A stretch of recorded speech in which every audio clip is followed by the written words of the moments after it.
जय माई के साथियों। ज्योतिष 3 सिद्धांतों में विभक्त है। सिद्धांत, होरा और संगीता। सबसे पहले क्रम में जो आता है सिद्धांत, वह उसमें मैथमेटिक्स आता है। मैथमेटिक्स अर्थात प्राचीन काल में कैलकुलेशन करके पहले किसी भी व्यक्ति की जन्म पत्री बनाई जाती थी, जिसको आजकल सॉफ्टवेयर के माध्यम से भी सरल कर दिया गया है। लेकिन प्राचीन जो पद्धति थी वो यही थी कि कैलकुलेशन जो है वो बाई हैंड मेडेड थी। अब उसमें पता कैसे लगता था कि व्यक्ति किस महादशा में पैदा हुआ है।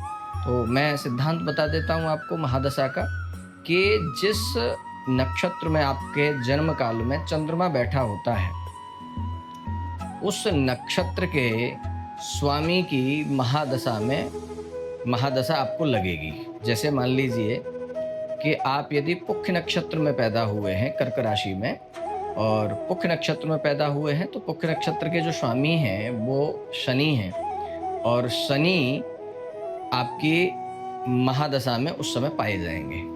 भयात और भवोग के द्वारा उसको और थोड़ा कैलकुलेशन कर लेंगे तो यह भी पता चल जाता है कि कितना शनि की महादशा बीत गई है और कितनी अभी शेष है।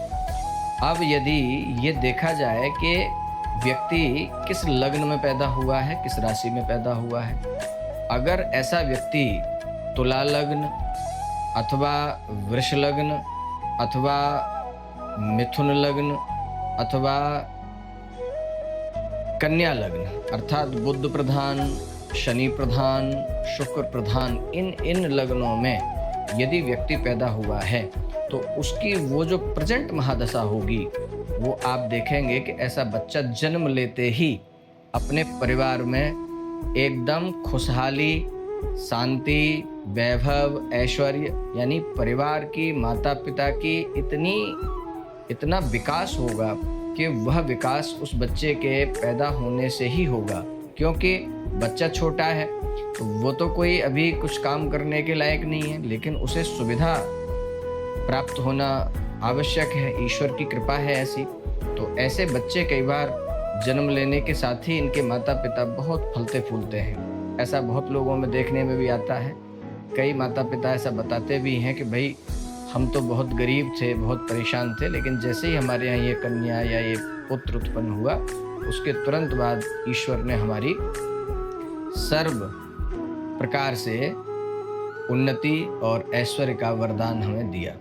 तो इस प्रकार से ये पता चलता है कि आप जब पैदा हुए हैं, कोई भी बच्चा पैदा हुआ है, तो वह किस लग्न में किस प्रकार से पैदा हुआ है, किस राशि में पैदा हुआ है, इसे आप अपने बच्चे के जन्म पत्री बनवा के और किसी अच्छे से विश्लेषण के द्वारा आप ये पता कर सकते हैं कि आपका बच्चा कितना उन्नतिशील रहेगा, कितना अवन्नतिशील रहेगा, कितना इसके द्वारा संसार में क्या क्या वस्तुएं प्राप्त होंगी।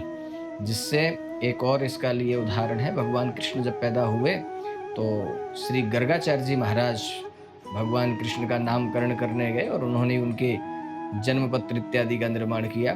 तो माता यशोदा को और नंद बाबा को वह वहीं फलादेश में वो सब चीज़ें बता के आ गए थे जो भगवान कृष्ण ने अपने जीवन काल में की थी।